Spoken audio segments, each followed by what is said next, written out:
I am Princess, your host, and I am so glad you're here. Whether you're relaxing at home, commuting, working, running errands, or simply taking a moment for yourself, thank you for inviting me into your day. Grab your favorite beverage, of course. You know mine is hot or cold cocoa, and let's spend a few moments together. Here at Cup of Cocoa and Chat, we are building a community that believes intentional living starts with meaningful conversations. Every week, we explore faith, personal growth, history, lifestyle, wellness, relationships, and everyday moments that help us create a life filled with purpose. Because the life you want doesn't happen by accident, it happens one intentional choice and one conversation at a time. Today, I'm joined by someone whose passion for travel, entrepreneurship, authentic authentic storytelling, and her opinions has inspired thousands across social media. Sherria is a travel coach, virtual assistant, event planner, foodie, and content creator who encourages others to see more of the world while building a life on their own terms.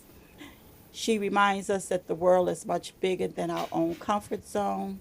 So let's pour a cup of cocoa and get into today's conversation. So, today we're going to talk about the choices you've made, the places you've traveled, the business you've built, and how you've used your voice to create opportunities for yourself. So, let's start. We need to know, who is Sharia beyond social media? Well, first and foremost, thank you for that lovely introduction. I was like, oh, I feel so important right now. Thank you. Sharia beyond social media is really just a Baltimore girl at heart. You know, I love my city. My city has its problems, but I love my city to the core. I love food. Food has always been my first love. It's always been the first way that I can express myself. I think I get that from my father and from my grandmother, especially. It was their way of, communicating love to the people around them. And I carried that with me my entire life. I am very much a pro-black person. That's just the way I was raised, and I will attribute that to my father. He always told us to think black first, buy black first, and to if you can help your community in some way, shape, or form, to help your community. So I'm big on community, and really just helping people overcome obstacles, and maybe also, as you mentioned, like just seeing things from a different perspective. I like to play devil's advocate a lot. I get in trouble Mhm. for it sometimes online. I don't. It doesn't bother me. It doesn't bother me. Um, but the biggest thing I will say about my social media presence is, if you try to figure me out from that social media presence, you will be thoroughly confused. Mhm. Everything is not personal to me. I do try to put out resources and information and share things that can just help anybody's situation, because the way the world is right now, we tend to live in our own little bubbles, and only focus on the things that are happening to us, but things are happening to people all the time. And so I just try to Absolutely. cast a really, really broad net for people to stay engaged. Okay. So, what does living with intention mean when your life doesn't fit into a traditional box? It means trusting your gut and facing your Hmm. fears. Hmm. Because when you go against the grain a lot, you are either going to get a lot of pushback initially or just slow traction.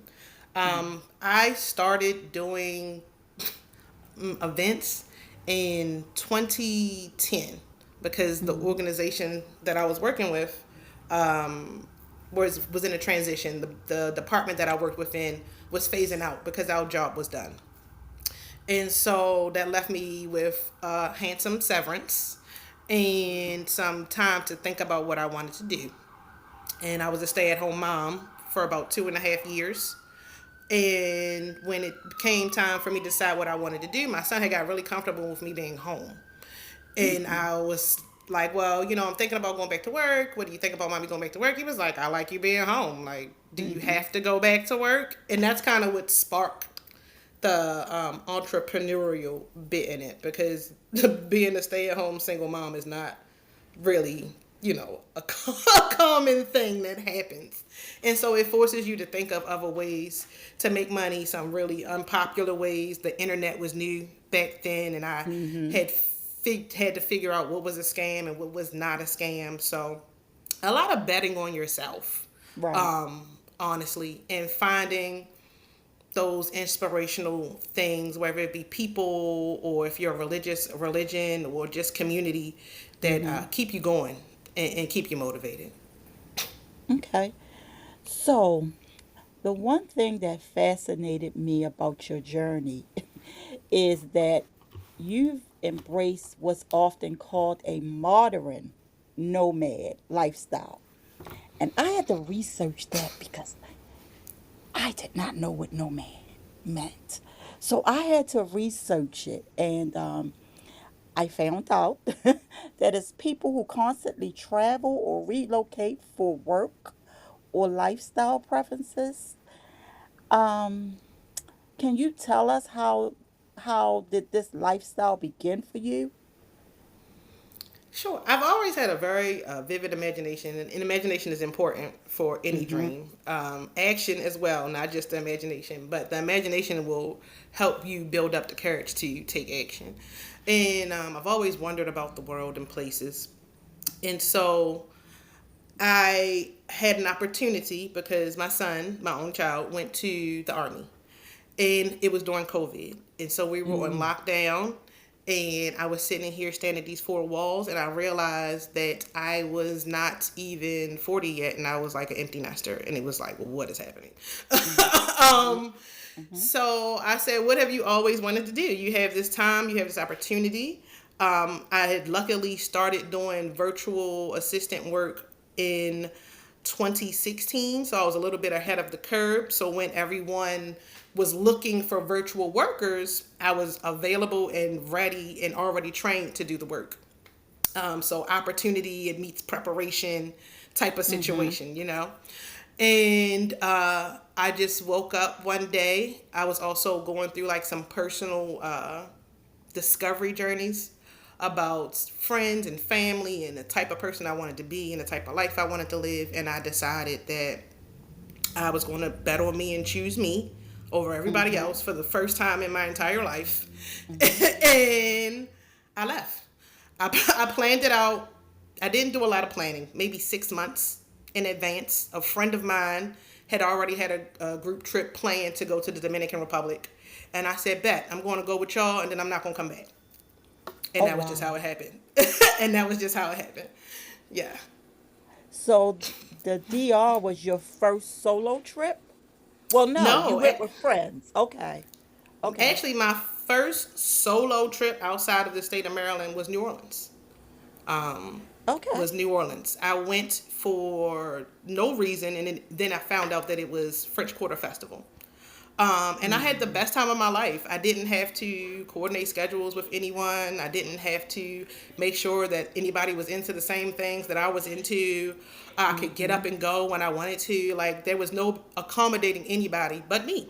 And it felt very freeing. And so from there, I would take like little trips by myself, in and around town or to a state or two over in New York, things like that.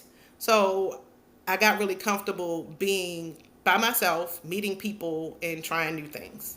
And I always recommend that people do these soft launches first before they go and just jump a plane Right. and go travel Right. the world on their own. Do some local stuff first to build up the carriage and just build up the flow of things, Mm-hmm. in a safe environment that you're familiar with before you go, continent hopping.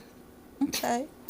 That's very interesting because I would love to travel solo, but my anxiety will not allow me to. Or, no, I'm not going to say that. I get in my way, right? I get in my way.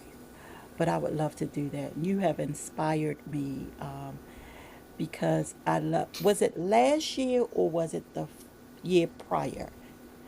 It was 2020. So you started in 2020, but when did you end? Wasn't that more recent? I would say more recent because I've been kind of like back and forth between Florida for like the last 3 years. Right. I was spending basically half my time in Baltimore and then half my time in Florida. So I would say like that just wrapped up maybe like a month or so ago, and I'm trying to Okay. figure out what I want to do next. I have Okay. some things planned for next month, but I'll only be gone for a couple weeks. Not as long as a stint. Um, but yeah, I would say yeah for the most part a couple months, a month or so ago, it's like when things really settled, and I'm back in Baltimore until I figure out my next move. Okay. So, what's one misconception about solo female travel? That's I will say that we are when it comes to like relationship wise, that we are Mm-hmm. out here just wanting to live a worldly life, if you know what I mean. Mm. Okay. When it comes to dating, when it comes to like people in like general, I think people might think that we are running away from something, in a Mm. sense. Because I had to make Mm. sure that I wasn't running away from something, you know. Right. I had to check myself, because there's a lot of time for self reflection when you're alone, Right. and so I think that people may think that we are running away from something, or like we don't have a Okay. good home life, or we can't get a man. Women get all these Right. stigmas put on them, Mm-hmm. but it is far from that. More than anything, it is very much a journey of self discovery, and just learning to rely on yourself and trust yourself. Okay. What was your favorite destination or your dream destination? My dream destination I haven't been to yet, and that Okay. is I want to go to Papua New Guinea, because it's just an island full of black people in the middle of like Asia. Oh, So really? I want to see that. Right, I didn't know either. So I was in Asia and I was looking for my next place to go because I was in Asia for about 4 or 5 months, Okay. just country hopping, and I looked it up.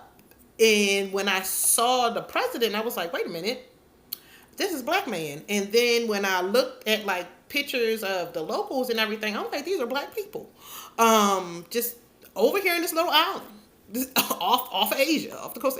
And so it intrigued me. The culture Mm-hmm. intrigued me. Mm-hmm. Everything about it, its resources intrigued me. And so that is my dream destination, just because I like seeing black people throughout the diaspora, like, whether they are indigenous, or got there by some other means. Just Mm-hmm. seeing highly melanated people throughout the world is, something that I enjoy, and learning more about them and their cultures. So what is Um, the island? What is it called again? Papua New Guinea or Papua New Guinea, some people say either Okay. or. But my favorite place, surprisingly, is Belize. I know a lot of people don't necessarily think of Belize as like a fantastic place. It has some issues with its crime, Right. but I found the place to be very welcoming. But I also didn't stay in a tourist area. I stayed in town with the locals in the hills, not even by the beach, in the hills while I was there. And I stayed in a little town called San Ignacio, and it was just the people are super welcoming. They're very Okay. warm. It's a very Okay. easy transition if you wanted to live there because they speak English. English is the first language, even though it's in South America.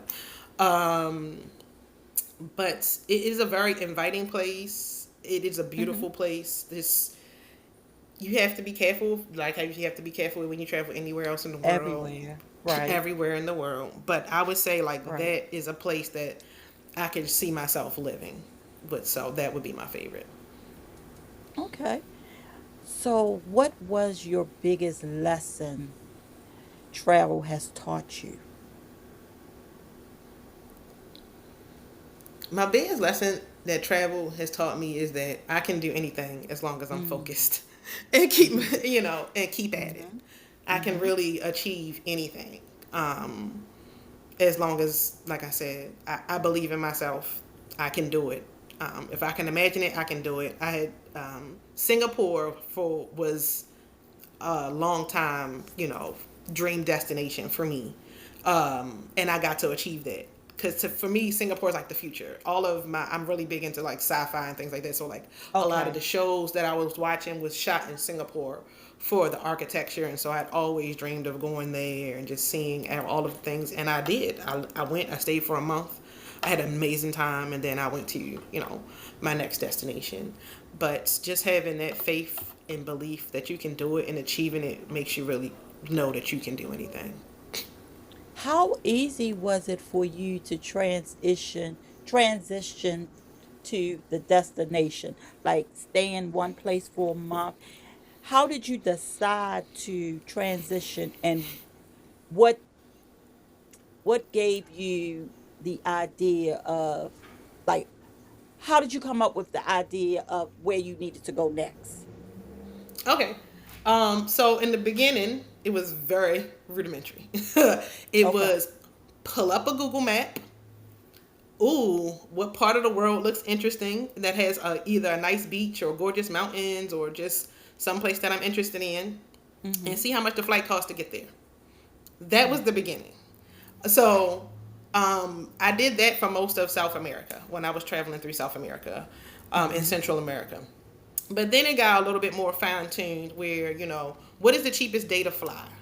Who is offering the best Mm. prices right now? Who has Okay. a special? So it became a little bit more targeted that way because initially it was just get me to the continent that I want to explore. Mhm. But then it became okay, who's having the best deals for me to explore them right Mm. now? Who has the best offers right now? Who's the easiest to get to? What's the shortest flight? Because I already took, especially if you're talking about going to Asia, I already took a 24-hour flight to get over here. I'm not trying to take, a 6 hour Mhm. flight to get to another country, maybe a 2 or 3 hour flight. So it went from just get me out of here to okay, what's more fiscally responsible to what are my preferences for traveling. So it's like I said, it's a constant discovery, it's a constant evolution, and you fine tune it along the way. And I Mhm. do feel like the age plays a lot to do with it because a younger person might be more open to staying in a hostel or Airbnb to save money, whereas older people are like, no, I need all my amenities. Right. So Right. preference does come into play with age also. Okay. So my script has changed a little bit with the questions because your answers are so interesting that Oh, thank you. I am thinking of other questions. So, from watching you explore, how did you find the places where you needed to stay? Because you were like staying in like apartments type instead of what you just said, which was Airbnbs or hotels or whatever. You were staying like with the locals. Yes, because that is always very important to me when I travel. Like resorts are Okay. cool. I don't have anything against luxury. I don't want anybody to get it twisted. I like luxury. I like nice things too. But Okay. when I'm traveling to certain places, being with the people has always just been a more fulfilling experience for me. Okay. Um, Okay. but I also found those places on like sites like Airbnb and Verbo and Hotels.com because a lot again this was during a lot of this was during COVID, so I was on a roll for Mm-hmm. like 2.5 years, and then I came back stateside and had been bouncing back and forth from here to Florida for the past 3 years. Right. Um, but they are online. I find all of these things online through these different platforms, and now some of the platforms have changed. I don't really love Airbnb so much right now. They've Mm-hmm. lost the. I feel like Airbnb has lost the plot. And so Mm-hmm. have the hosts. A lot of the hosts have lost the plot of Airbnb. It used to be a cheaper option with really nice amenities and things like that, but now it's just a money grab, and it's not even Right. very convenient. Um, so I hope they get their model together. I'm not trying to slander Airbnb, but I'm hoping that they go back to what got them there, Mm-hmm. and work that out. But I the agree. places are on the platforms. They're on the apps. You just have to tweak the filters a little bit to find exactly what it is you're looking for. Okay. Now, was there one trip that changed the way you saw yourself? That's a good question. A trip that changed the way I saw myself.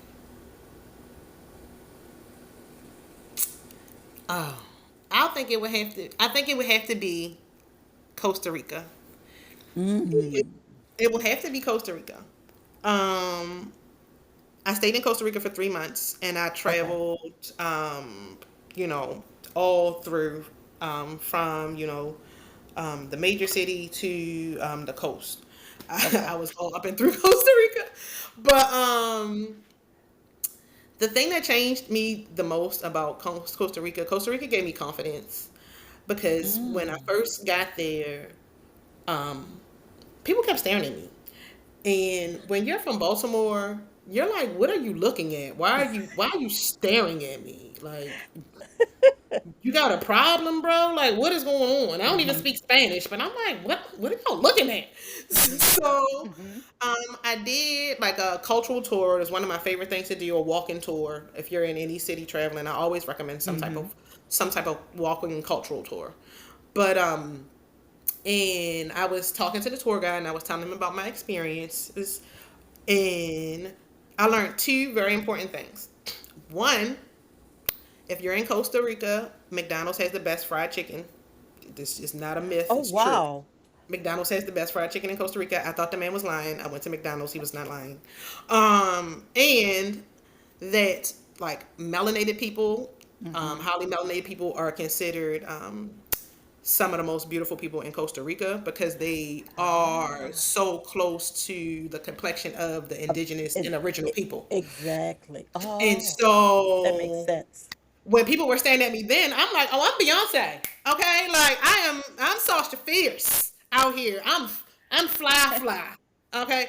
And so it just gave me a whole like new perspective. Like not that I was ever ashamed of being black, but it's like, Right. you go places and you realize that like black people is the ish. Like melanated people are the ish. So We are yeah, I think loved. that gave me my yeah. We are loved more We than are people loved. realize. Yes. Yes, we are. We are. All right, so let's get off your traveling. Okay. You've built several businesses instead of putting all your eggs in one basket. Can you tell us a little bit about each one? Sure. Um, the first thing I will say is I like to tell people anytime you hear an entrepreneur say, they kind of happened organically, it's like we had no clue what we were doing and we kind of fell into it. That's really what that means. So Mm-hmm. they most of them happened organically. The event planning happened because, like I said, I got phased out of a company. Our Mm-hmm. department got phased out, and I had always had a knack for kind of getting people together and doing things. Mm-hmm. And so I transferred that energy, which was a hobby, Mm-hmm. into a business to help sustain me. Also, with the virtual assistant work, like I had been doing administrative support work for a really, really long time. And with the invention of the internet, I saw that there might be some opportunities, especially in the nonprofit world, which is where I have spent the majority of my career. Mm-hmm. Just helping organizations who might not have a budget for full time administrative support, but still recognize that they need some level of administrative support and helping them along the way. So recognizing an opportunity, recognizing your skill first, and Right. then a potential opportunity second. All of the textbooks things. Um, I will preface that by saying I do have a business management and administration degree. Agree. So that Okay. definitely helped me to identify some of these potential opportunities. And as far as the travel coach aspect of it, it came out of what I felt travel did for me and the want to and the need that I felt to share that with other people. Mm-hmm. And hopefully they get some type of meaningful experience, even if it's just because they needed to party, they needed to relax, they need to just get away, whatever Mm-hmm. that is. I feel like travel will give it to you. And so I just Okay. wanted to be able to share that with the world. I love that. I love that. Well, what do you enjoy most out of About your businesses? Which one do you enjoy most? I I don't know if I enjoy a particular business more than I do enjoy sharing things with people and being a resource to people when they feel like they've encountered a hurdle. Um, I like helping people. I've always liked helping people. Sometimes to my detriment, but I do, you know, enjoy helping people. It makes me feel good, and Yeah. maybe that's self-serving, but it does. And so I really enjoy being a resource to people, like Mm-hmm. whether it's where you can find a deal or a great place to eat or what's a great travel destination, or hey, can you be a thought partner with me on this business, on this newsletter, whatever the case may be. I just kind of like helping people, and it's nice when you can find a way to monetize that, and it's even better when Absolutely. it's even better when the universe gives you a lift and makes the money come for you anyway. So Mm-hmm. when both things happen at the same time, it's a great day. It's a great feeling. So, do you work while traveling? Yes, I am typically always working while traveling unless I have a contract that's set up like a full-time job. If I just Okay. have a bunch of freelance contracts that are just, you need to put in these hours and then submit your invoice, that's, very you have to work to get paid. But if you're just like, hey, you're a full-time employee with benefits for the next 12 months, then that, has a little bit of flexibility because you can take some time off and still get Okay. paid. But Okay. the thing about it is if you don't work, you don't get paid. If you're just doing freelance, typically you don't work, you don't get paid. So I always tell people Okay. entrepreneurships highs, they're really high, they're fantastic, and people see, oh, she gets to move like this and that. But there are also lows. I don't get to move like this and that every day. I Right. get to move like this and that when the stars align and things work out the way that they should. All right. So, tell us, what does a typical workday look like when you're traveling? When I'm traveling, I try to take my travel day off if possible. Okay. So that I don't even have to worry about that and just set up shop for the next day. But it is dedicated hours. It's very dependent on the client's needs. Mm-hmm. So again, if it's something that's structured, like we need support from 9 to 5, then no matter where I'm at, if it's East Coast time, then if I'm in China, then I need to be on East Coast time. So I'm up in the middle of the night. I had to work a lot at night when I was in Singapore, but Mm. but like I said, if it's just like a project based thing, if I'm helping somebody, create a filing system or they just need some Mm-hmm. backlog stuff caught up, then, Mm-hmm. it's just free for me to work whenever I need to and submit my hours. So How did you work with the internet traveling as much? the internet is not as messed up in other countries as you might believe. Really? But it's not horrible. It's not as bad. They make everything seem like it's a nightmare outside of America, but it's not. I didn't have a lot of problems. I was in a small, like little village town in Costa Rica that was partly in the jungle. I would say I had the most problems there, but not every day. And also they were co-working spaces. So most times I say just make sure where you're staying has internet, stable internet. Check Mm-hmm. the reviews to make sure it's stable. Mm-hmm. And if you can't do that, then more than likely there is some form of co-working space, even if it's a local restaurant, that Okay. has Wi-Fi that'll let you work out of it. Just Okay. find some type of co-working space.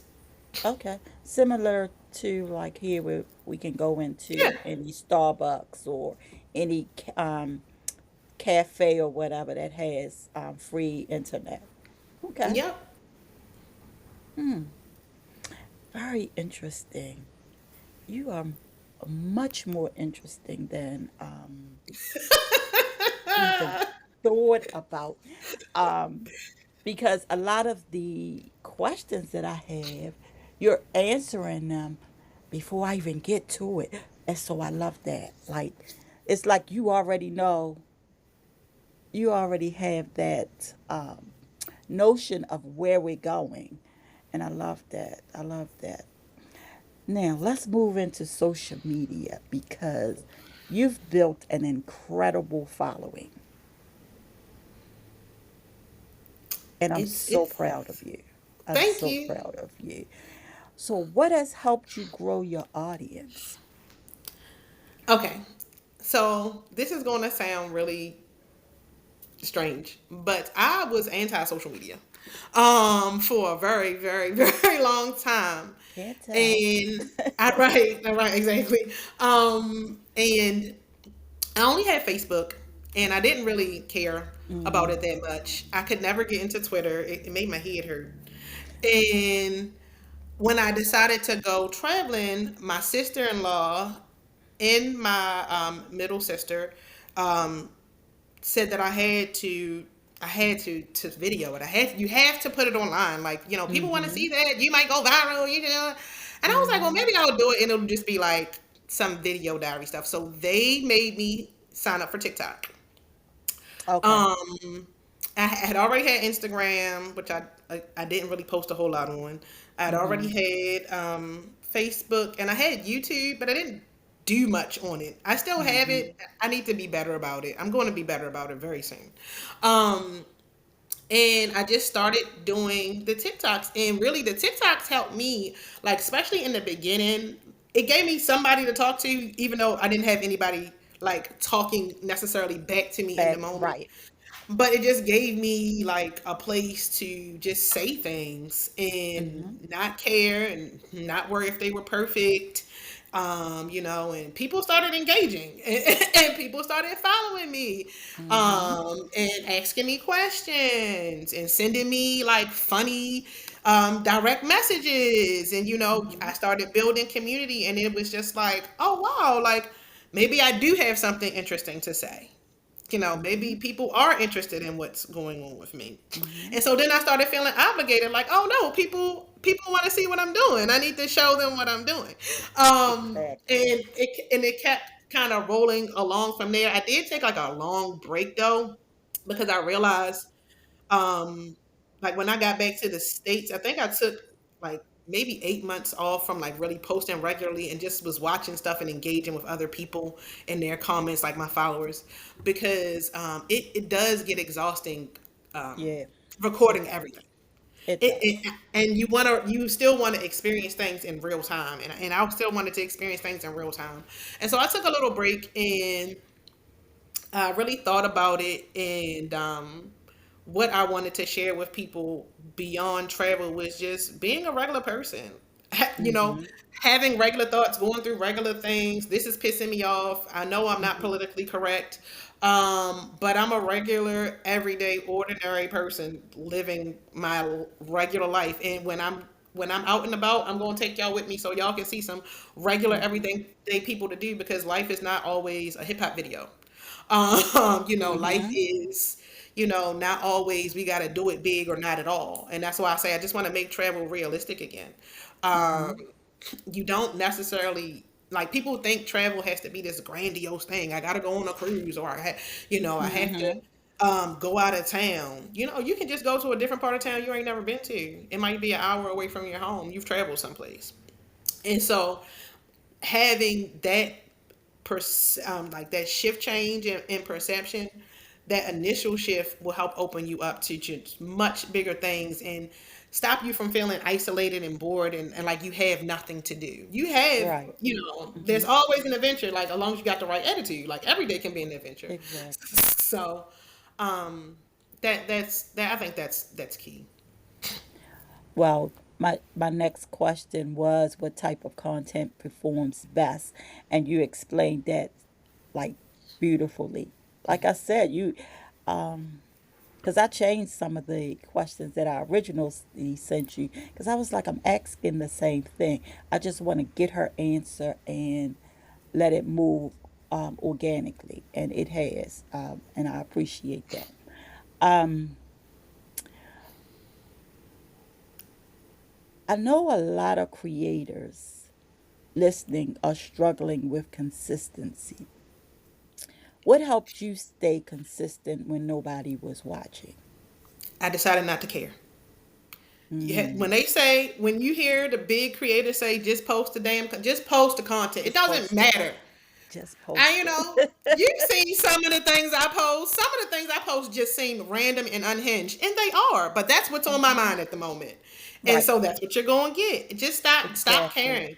It doesn't have to be perfect. It doesn't. I know that everybody wants to get Mm, paid, but it doesn't even have to be over a minute. If you only got 30 seconds of something to say, put that 30 seconds of something out there.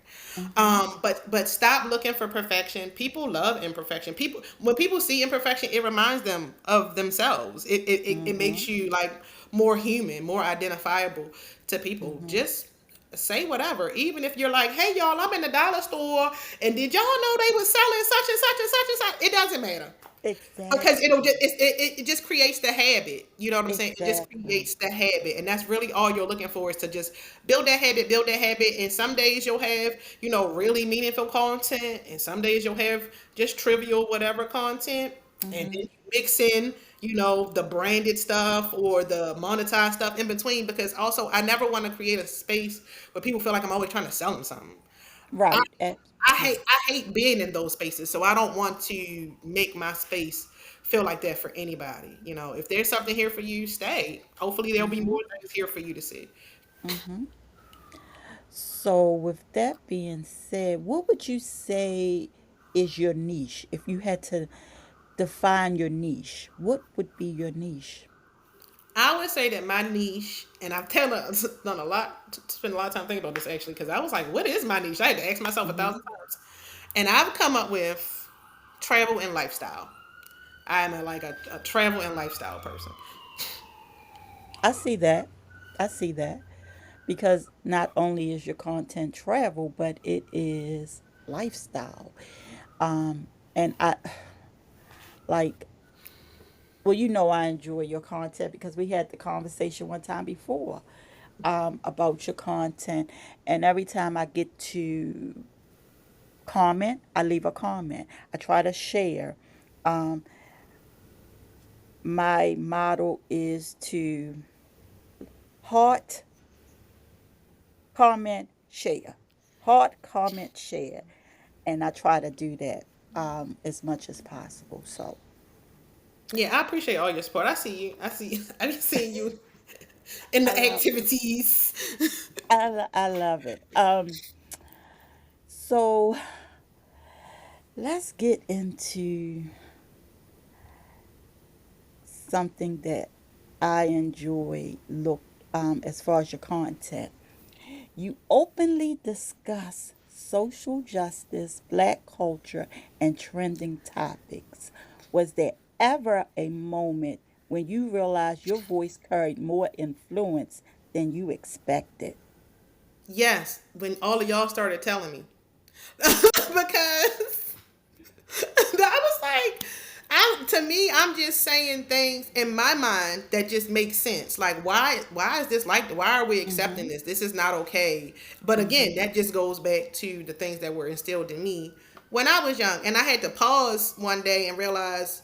Um, Matter of fact, there's a girl. Her name is Life with Paige on TikTok, and she is in West Virginia, and she was talking about like being in a space where she's mainly surrounded by white people and their culture, and Mm. and things like that. And she made me realize that I grew up with a level of black privilege that I wouldn't even have thought ever existed. Like Mm. it in not just from like the things that were instilled in me, but being in a city like Baltimore, a predominantly black city where nobody's afraid to be blackity black black black. Right. And you realize not everybody has that, and that is a great privilege, and it does carry with you. You carry that sort of confidence and unapologetically black, and I'm not scared to say it, attitude with you throughout the Mm-hmm. world. Um, but it really just is like amazing the reception that I get when I say something. I'm like, I'm probably gonna get in trouble for this, and people are like, yeah, right on. I'm like, oh, for real. Uh-huh. Thank you. Uh-huh. It really does surprise me, and people more and more are asking me, have I ever thought about running for some type of political office? And the answer is no. If anybody's watching this and seeing it, and you're like, oh no, I'm not. It's too much work. I don't want to do it. Pineapples, get somebody else to do it. But I would be right there, like, hey, how do I support? What do I support? I think this is a good idea. It is hard being in the public eye and being somebody like me, because I have feel like I have created a space for myself where I can say the outlandish things and not worry about getting fired. I'm not Donald Mm. Trump. You know what I'm saying? I don't have the right skin tone to be audacious and still be me and be in a political space like that. Eh, that's not gonna work. Yeah, that makes sense because I can see you being called into someone's office. Yeah, Yes, because you are yes. outspoken, which is a great thing. I love it. I love it. So we know that you've received a lot of backlash, but how do you handle the criticism when you speak on difficult topics? At first, I try to handle it with grace. Mm-hmm. You know, so one time, shame on you. Two Mm-hmm. times, shame on me for thinking you had some sense, and you just gonna get Mm-hmm. it how you live. I'm going to try first to explain myself, calmly. Mm-hmm. But if that fails, then I'm going to go comment wars. I'll get petty with people in comments. Mm-hmm. And that normally stops it, because there's this misconception that if you just ignore it or delete it, it'll go away. Sometimes it does, and sometimes you have to show people a lesson, a model that, oh, she Mm-hmm. tussles in her comments and she's going to embarrass you real Mm-hmm. big bad.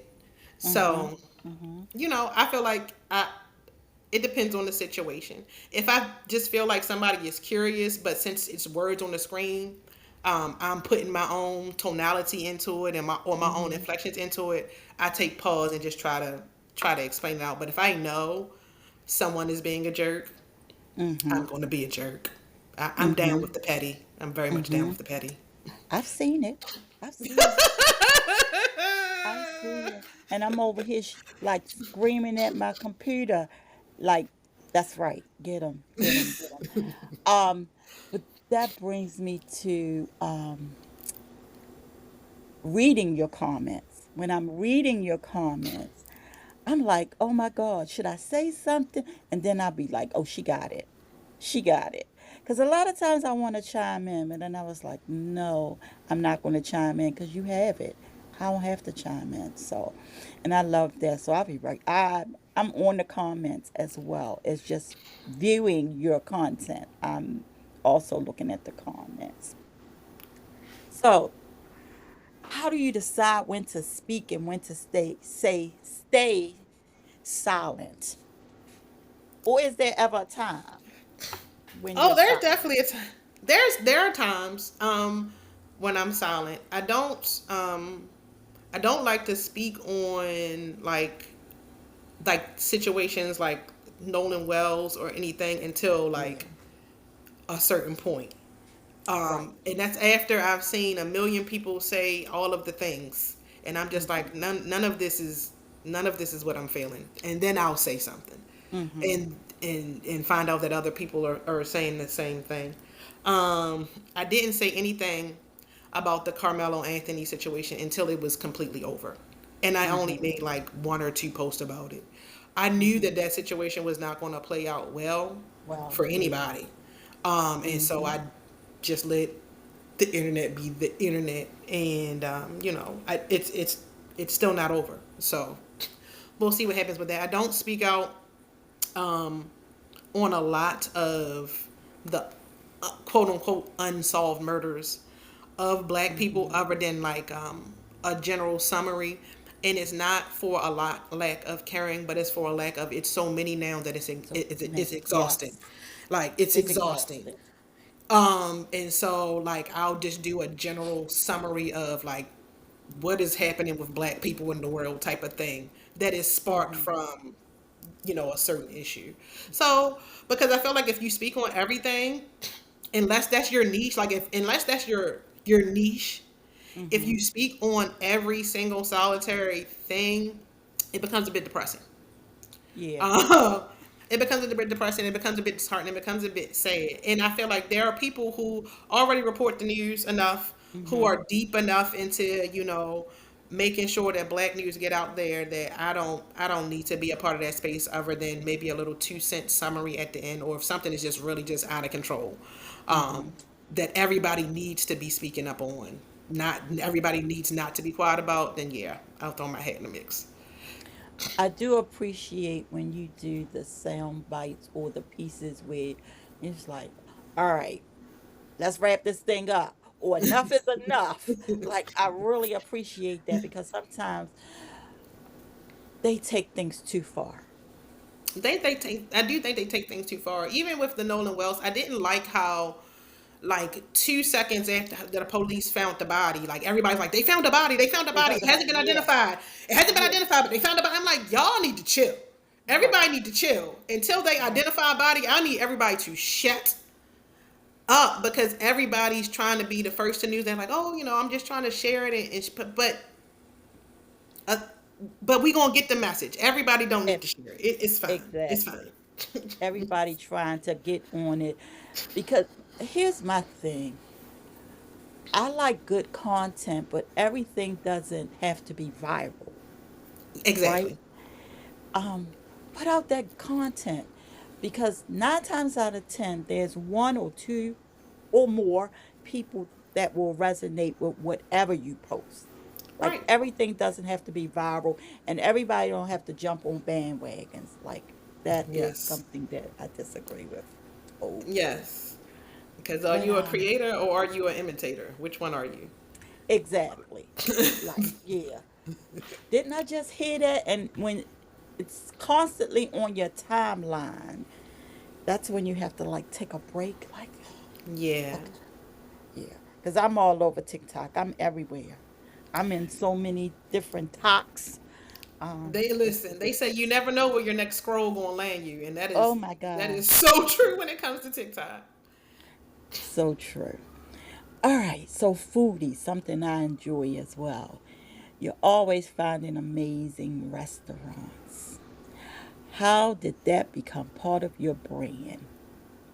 Are you a chef as I well? am, I am a certified. I have Okay. a professional cooking and baking degree from a school that no Okay. longer exists, Baltimore Okay. International College.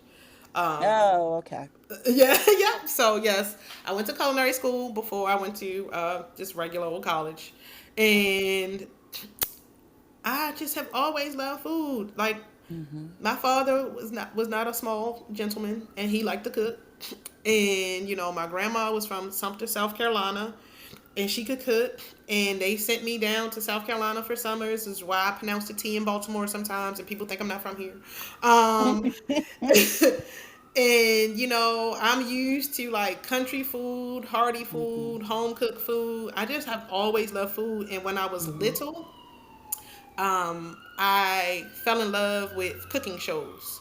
So Yan can cook, Martin Yan. I thought that man was amazing. Him and Emerald Lagasse and I all of these love chefs. is Emerald Lagasse. Is that the one that bam? Yes, Is that's he the the band. That's the band man. okay? Emerald Lagasse and Malto Mario and and I Yeah, feel all like the public access television, like they would show all of these things, and like I said, imagination is important, and so I mhm. would imagine like the food, what would the food taste like, and when I would watch cartoons and they would have some of the same Mhm. food, I would imagine the Mhm. food coming off the screen so I could eat it. Like just like I said, I've always Mhm. had a very vivid Mhm. imagination. Mhm. So when I got old enough and I got my own money, I wanted to try all the things I had seen, and I wanted to know how Mhm. to cook them for when I didn't have money to eat out. Mhm. And I did personal chef work for a while. I've managed a deli. I worked in a corporate, like cafeterias. Mm-hmm. I've done catering. I've done a little bit of it all. Not Okay. at like a super, a high elite level. I'm not James Bearding it over here, but I can do it. I can get it done. I can do it better than your local favorite restaurant. I guarantee you that.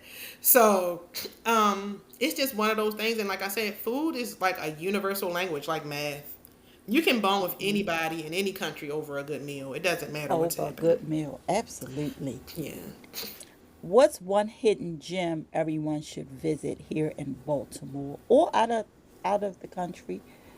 Just one hidden gem that everyone should visit. Ooh. If you haven't been to the Rollins Observatory, I would say the Rollins. It's my favorite place to go in the wintertime, especially because it still has Mm. flowers. I love flowers and it's warm. It's warm in there. If you need a Oh, place to okay. walk in the wintertime, it's warm because it's a greenhouse. Mm-hmm. And in the spring and summer too. But I think it's a place that not a lot of people visit, and it's a beautiful space. Um, Let me see. Out of the country, Vietnam. Visit Vietnam. Vietnam is a Really? phenomenal country.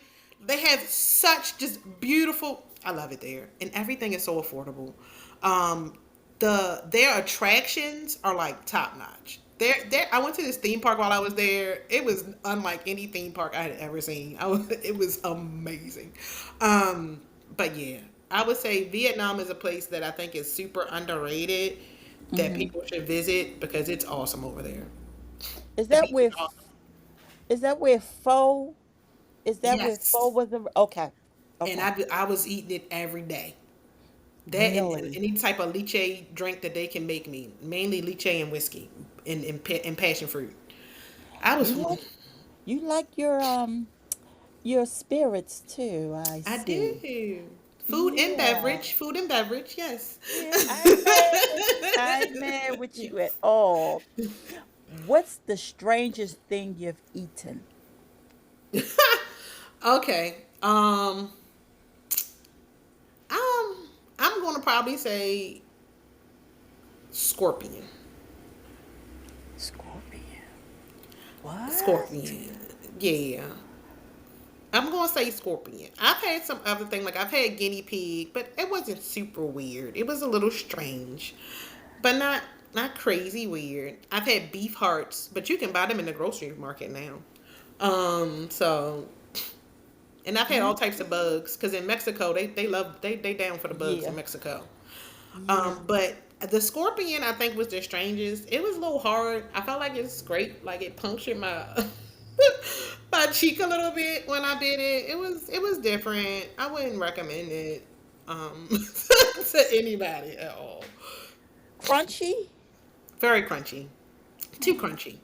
I don't know if it was old school, like, cause how can scorpion be fresh unless you just gotta have them crawling around and then throw them on the grill? It was already cooked when I got there. I was in the street market. I think I was in Thailand. But it was like a night street market. It was a huge market, huge. Oh my Um, goodness. but Bugs. Okay. Okay. yeah. Yes, bugs. What's the best meal you've had while traveling? That's a hard one.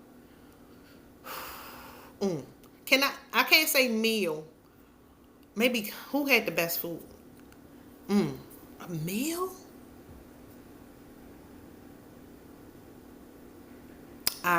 That I'm stumped. Peru has amazing food, and I really enjoyed the food in Brazil more than I expected.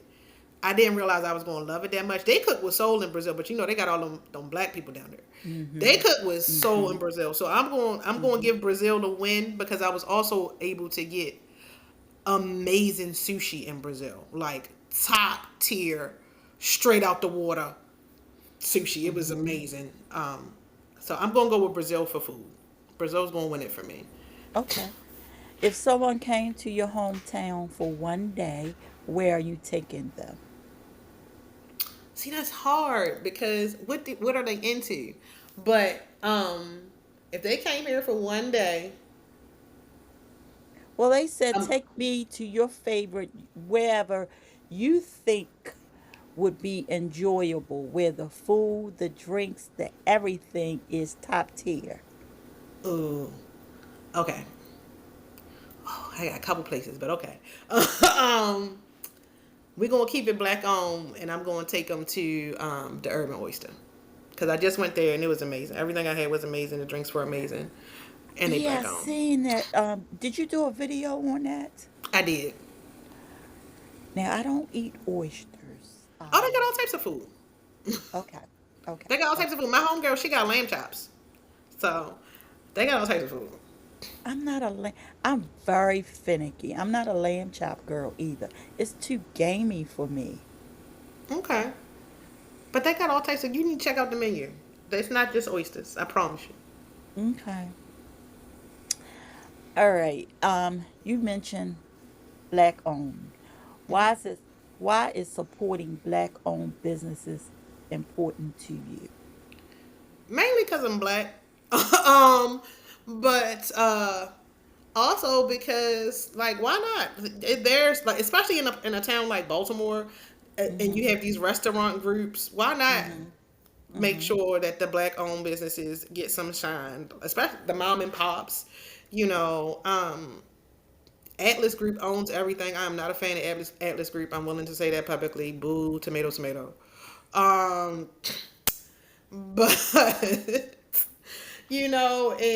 if I can get more people to just regular independently owned spots, especially if they're black owned, then I Mhm. am all for Mhm. it. But yeah, I mean, it's mainly because I'm black that I do it. Yes. I was going to speaking of black owned, a fellow creator, I was going to um come to the Keith Lee, what was it, a festival? Yes, the I festival. went on that website after you said the website is up, whatever, whatever. I did. I was following you because I think the first post you said they are opening up it for the VIPs. I think that was the first part of it. So I went on and I said, I'm going to do this. Because of my anxiety, I didn't, right? But I Hmm. was going to do, and that was going to be a solo trip for me. I was Okay. like, I'm going to do this because I have never been to New Orleans. Is that where it was? It was in New Orleans. So, yeah. And then the influencer of my heart came and said her experience. And but what I appreciated about that was there were so many people that I think were afraid to say anything until you spoke. And okay, I'm going to address that, but we're going to rewind because we keep bringing up this anxiety. So there are group travel groups that you can go on as a solo traveler, but still be within the group. So I feel like that would help help your anxiety a little bit. Like y'all are all in the Mm. same space, but y'all don't all have to do the same activities, but you're still a part of this group. So when that group moves, you move with the group. There's people who know you. There are people who can identify you, and there's also like the Smart Traveler program when you register with the government and they track you from country to country. So there are ways to work around your anxiety.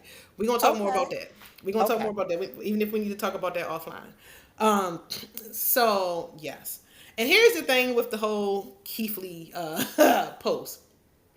Um, people, I feel like people got there at the end and didn't realize that I was cataloging my whole experience from the moment that I purchased my ticket all the way up to actually attending the event, and it wasn't giving what it needed to give. Mm-hmm. Um and so my initial reaction was a real time reaction. We had just left the VIP chef tent Mm-hmm. from the tasting, and people talk about real time reactions, but y'all want the real time reactions to be, you know, edited. No, this was real time. We was literally Mm-hmm. walking out like, this is what it is. Mm-hmm. I'm gonna get back with y'all later. Mm-hmm. Um, and people didn't like that. And I I didn't feel any type of way about people not liking it because they didn't just spend $400 Right. to eat what I ate that was not up to par, or to receive the service that I received that was not up to par. Right. Um, and I started getting direct messages from people saying thank you for telling the real Mm. truth.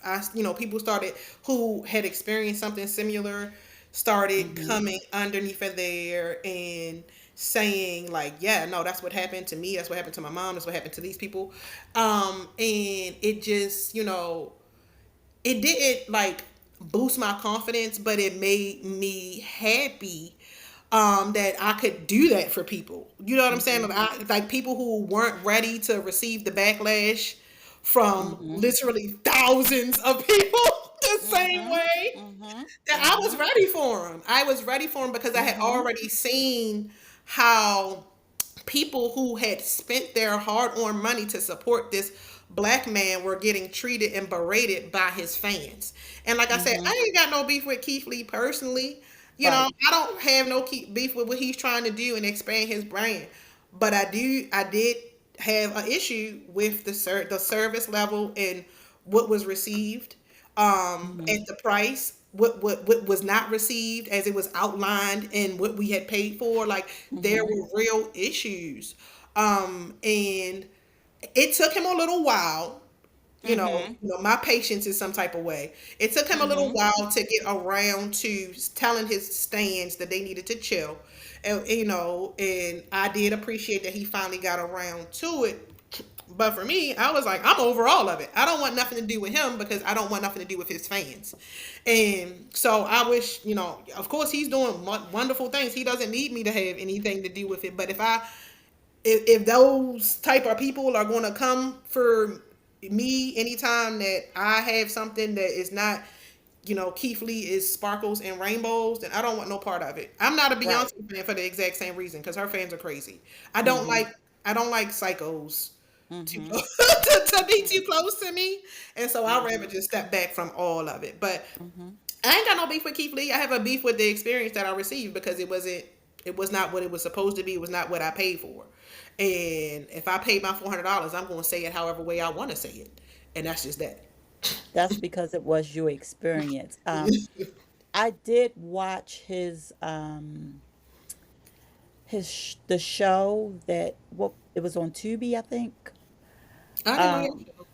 yes, he had a show, and watching his show, they were struggling with the people that they had hired out for the different things.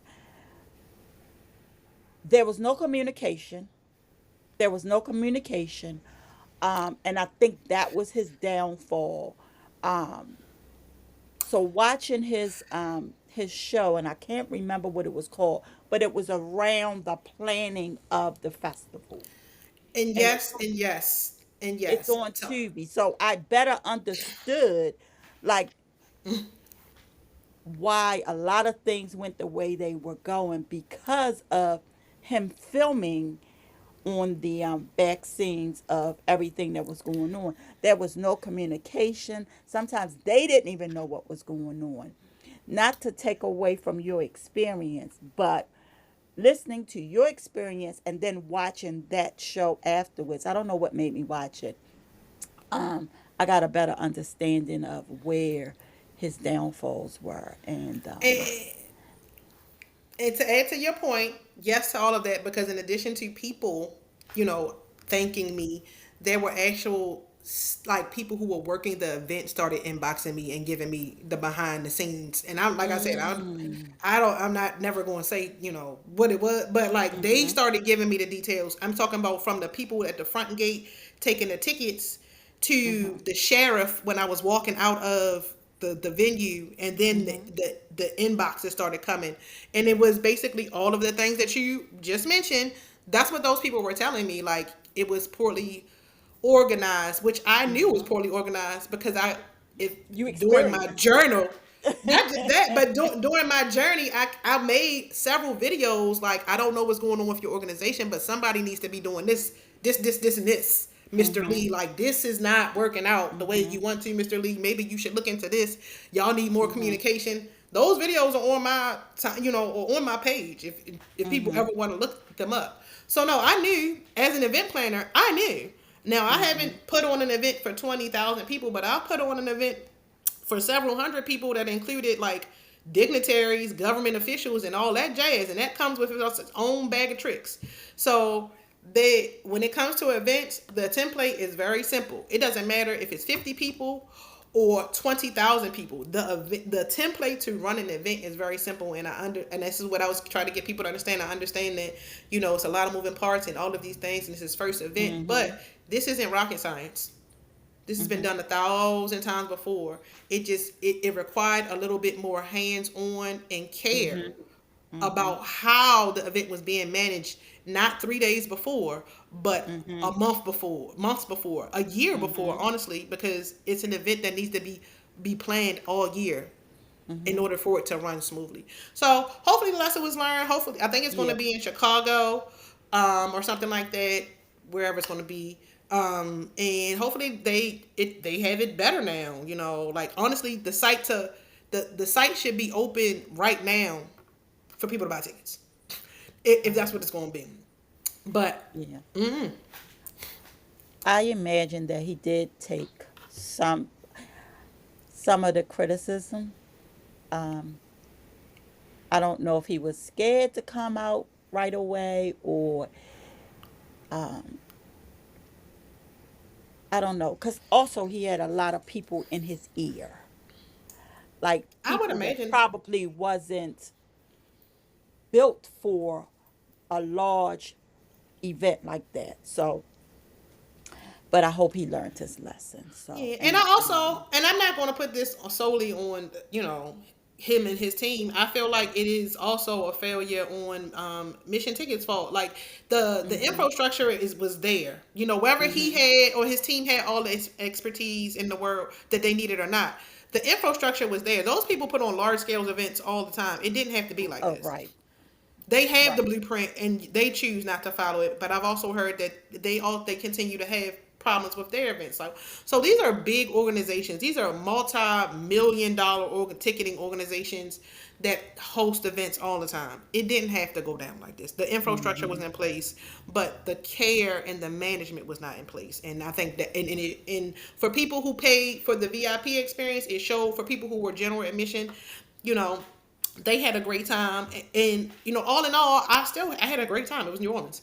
Mhm. um but like I said, if there were cracks, there were cracks. And I think that people being villainized for their experience, especially by people who weren't even there, that didn't run together two brown pennies to come, um And is had no plans unacceptable. to ever buy a ticket.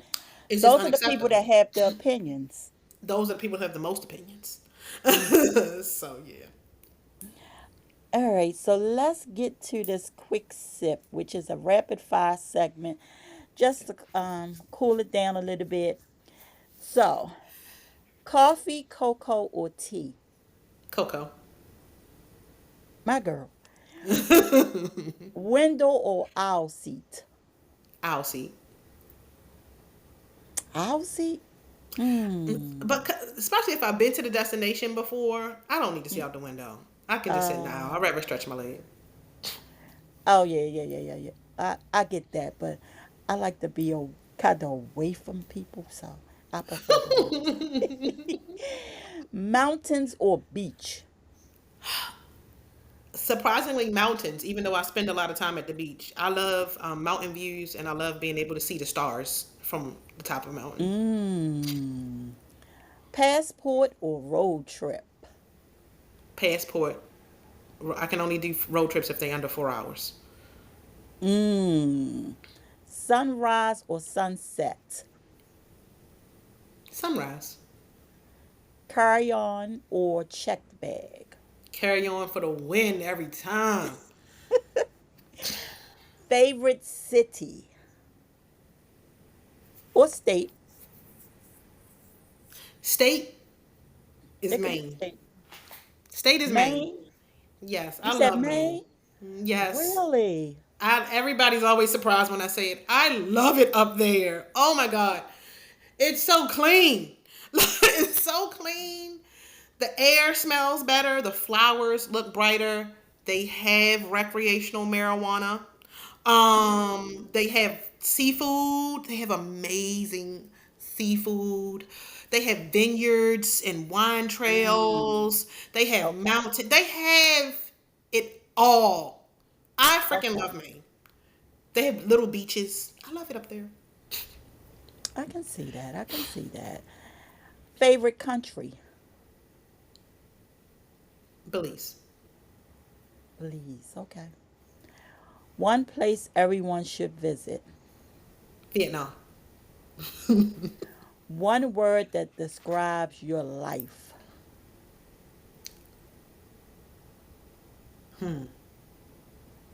Fluid. I ain't mad at you. What's one item you never travel without? Earrings. Earrings? Earrings. I'm not never gonna go any place without my earrings. Ever. Yeah, I feel naked too. Earrings and my rings. Yeah. All right, so let's sip on this. If our listeners leave with only one message today, what do you hope they remember? That no hurdle, either real or imagined, is like un- unattainable. Like you can get over any hurdle. The ones you put on yourself, the ones that you think are there but don't exist. And your mindset is everything. And when I say that any day can turn into an adventure as long as you have the right attitude, I mean that. It can be as Mm-hmm. simple as a walk. The biggest thing is just appreciating what's around you, um, and you'll see the beauty in everything. I love that. All right, so in closing, Sharia, what's next for you? Next, guys, I am launching my newsletter, so it will come in conjunction with this. What's the 20th? Will this will be aired? Yes. So it will come in conjunction with this. It will be a place for resources. So like click and go travel. A place where you can find things that you need for your next trip. So shopping lists linked with like Amazon, so you can go straight there. Just trying to make resources all in one place. And some travel ideas and deals and itineraries, because next month I'm Hmm. going to be on the road for about 3 weeks. Okay. Starting in Orlando and ending in LA. We're going to Okay. stop in Hawaii in between there, so it's going to be a lot going on next Okay. month. Leo turn up, hey August Leos. Oh, So okay. You're Leo. You're yes, August Leo. Okay. yes. Is So Sharia Leo? Huh. I don't know. Huh. So I want to thank you for sharing your journey with us today. Um, if someone listening today feels stuck, what would you tell them to do first? If they feel stuck, I would say the first thing to do is to figure out the why. Like what is making you feel stuck? Hmm. And then once you figure out what is making you feel stuck, you can start figuring out how to move forward. Okay. I love that. Okay. Please tell everyone where they can find and follow you. You can follow me on if you're just interested in the travel stuff. I would say follow me on Instagram. That's a more focused space, and it is Social Drinking Nomad on Instagram.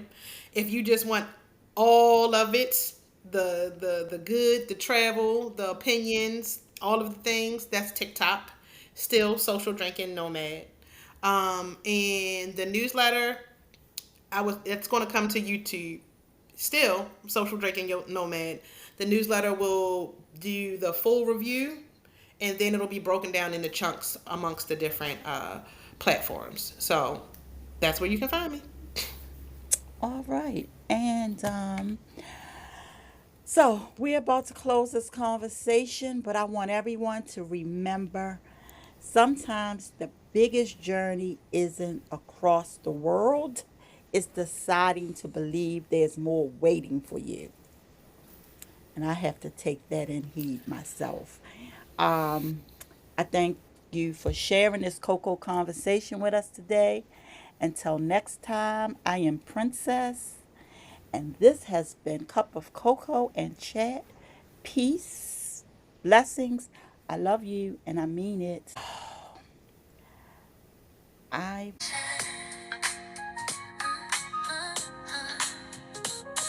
I'm Princess, host of Cup of Cocoa and Chat. So let's reset.